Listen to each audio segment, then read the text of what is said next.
Hello and welcome to my crazy space. Today I'm going to be talking about 9 ways to connect this spring. So the first one is to plan some classes to Skillshare.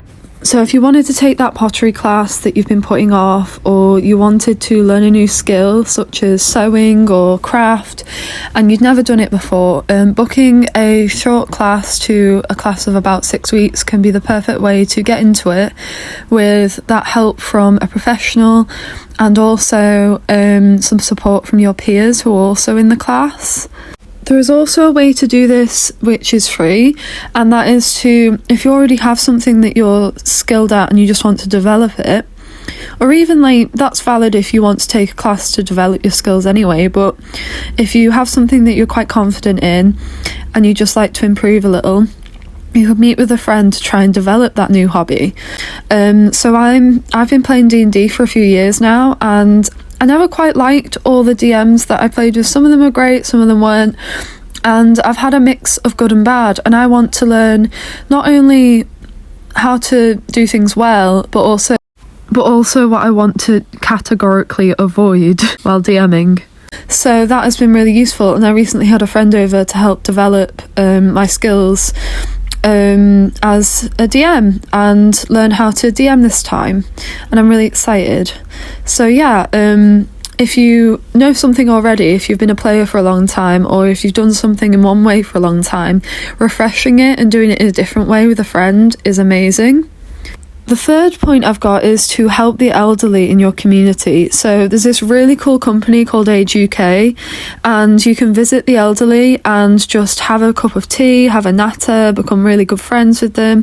And a lot of them are very lonely. Elderly are one of the loneliest groups in this country because there's a large proportion of the old who are just not getting the support they need. So that is just an amazing opportunity. Also, you could volunteer at an old people's home or just volunteer in general. The next point I've got is to go to a club. So you could go to a book club, a knit and natter, etc., and just something that's designed for people to talk about things that they find interesting. It could be a trip where you all go to a gallery together and have a little talk about it, or it could just be an art appreciation group where you go and do that. Or you could go foraging. There's groups of foragers across the country, and you can go and forage wild garlic and stuff, which is really cool.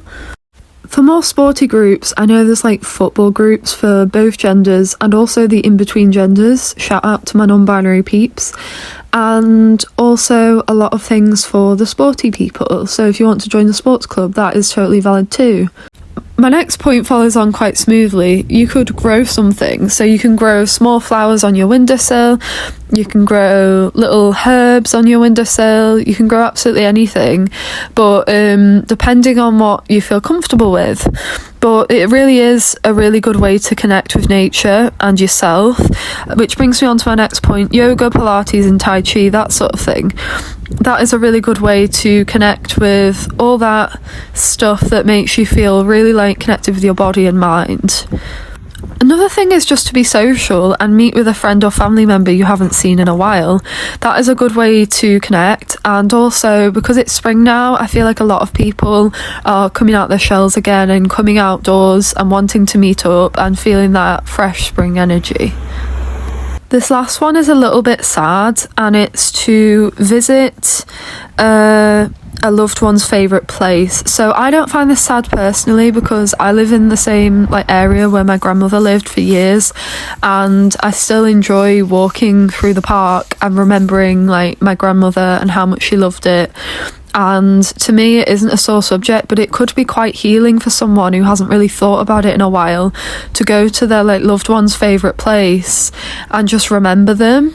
So yeah, so I hope you enjoyed my little essay on 9 ways to connect this spring. It was going to be 10 ways, but it sort of was just 9 because some of them overlapped.